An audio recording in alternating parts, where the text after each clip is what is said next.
Dul, sorry ah. Okay lang yung bakla. Mawawala din yan. Oh, bakla, tubig ka muna. O yung sweet mo, Mar. Ngayon lang yan. Thank you. So, Bobby, anong desisyon mo? Resign or not to resign? Sa totoo lang, pinag-iisipan ko pa. Kaya lang, sabi ko na kay Chief na mag-resign ako eh. Eh, hindi ka pa naman nagbibigay ng resignation letter eh, di ba? Eh, di pa final yan. Tubig mo no? Ay, sorry. Sorry. Paano si Lola? Eh, di mo naman siya iiwan totally eh. Saka, ang alam ko, sa mga cases ni Kapitana, may mga caregiver talaga. Si Donabel! Pero aware ka na tinali ako. Natali ka na ba? Hindi pa. Natali ka na? Sorry, Okay. sorry. Last mo na yan, ha? Sakit. Ayun na nga, si Donabel. Yung pinakilala ko sa'yo kanina, eh nabanggit niya na dati siyang caregiver sa Home for the Aged bago siya mag-beauty pageants. Eh, baka maka-refer sa atin yun. So, kamusta naman yung muling pagkikita? May spark ba? Eme! Magkumare na lang kami ngayon! Pag sinapak kita, tignan mo! Magkumare na lang kami ngayon. Alam mo, nagtataka nga ako dun eh. Walang work, sumasali lang ng mga beauty pageants, beauty contest. Pero ang syala niya, mamahalin yung mga suot niya. Di ko alam paano niya na-afford yun. Baka kabit ni Mayor! Hindi kayong dalawa ng intriga pa kayo. Naku, malalaman ko din kung sino yung sugar daddy niya. Kasi pinayagan niya akong mag-PA sa kanya, di ba? Uy, talaga. Oo! Extra income. Speaking of my ex, nag-message. Oh, Punta doon tayo sa bahay niya. May pa-wine, chicha, at kwentuhan. I'm excited!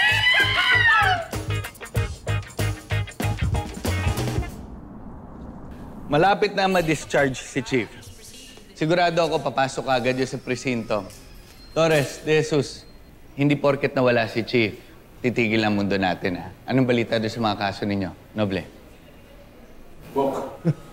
OIC ang datingan, ah. Di naman sa ganon. Siyempre, distracted tayo nito mga nakaraang linggo. Gusto ko lang maging focus tayo ulit. Dapat focus tayo, ha? Walang madi-distract. Okay? Sir Eric, dala lang kitang pagkain. Selena, what a surprise. Ha? Anong surprise? Ikaw nga to nagsabi sa akin na dala kitang pagkain. Tapos, ang minention mo pa, gusto mo, bigay ko sa'yo kapag nandyan yung mga kasama mo, di ba? Ano bang meron? Okay. Ne-etchos mo sila. Nako, huwag kayong maniwala dito. Walang jowa yan.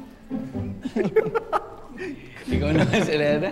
Masyado naman pasmado yung bibig mo. Eh, ano lang naman. Tinitrain ko lang kasi itong mga to. Kaya kailangan kong magpasikla para matuto sila.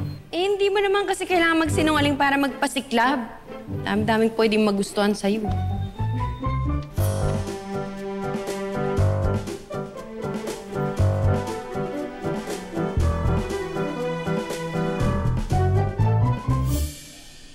Oh, ayan. Totoong bulaklak na to. Siguro naman papasa na to kay Bobby. Ayun si Tonyo! Sir Tonyo! Oh, Sir Tonyo, tulungan mo kami! oh, bakit ano nangyari? Emergency lang. Kailangan ka namin. Naku, pupunta ako kay Bobby. Anong emergency ba yan? Sir Tonyo, mabilis lang to. Mabilis Ikaw lang. makakatulong sa amin eh. Tara na, saglit Bilis lang lang yan, to. ha? Saan ba yun? Si Ma'am Bobby pala, tsaka si Sir Tonyo. Anong pwede natin gawin para magkabati sila?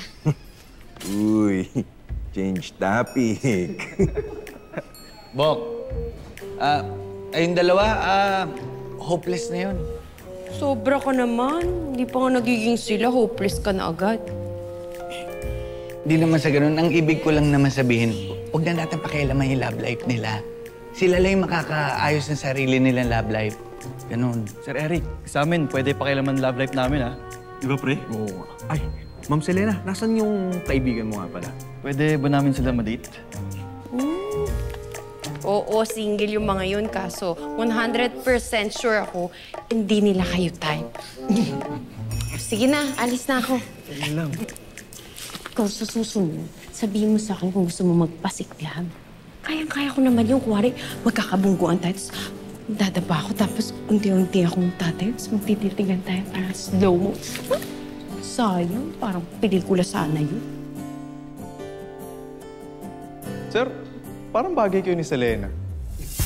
Oo, pantay kayo ng saltik eh.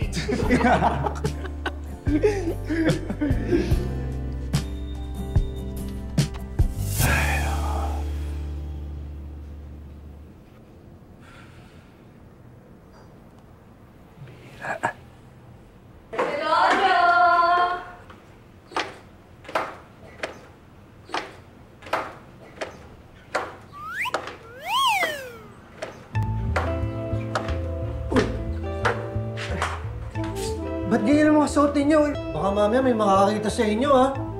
Sir Tonyo, huwag kang mag-alala. Wala naman yung mga ka-dorm namin ngayon. Maganda ba yung suot namin, Sir Tonyo? Sandali. Ito ba yung emergency na sinasabi ninyo? Oo naman, Sir Tonyo. Fashion emergency is still an emergency. Oo, Sir Tonyo. Tsaka, di kasi kami makapag-decide kung anong susuot namin bikini sa pageant. Kaya, kailangan namin ng expert opinion mo.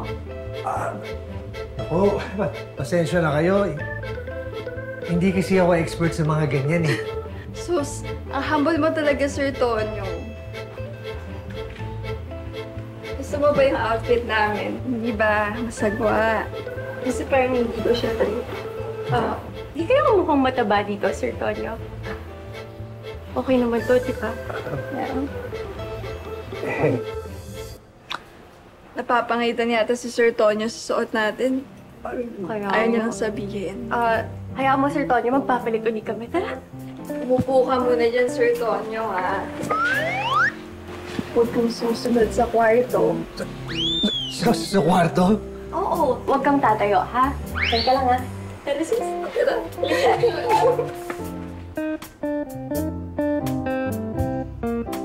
Tara.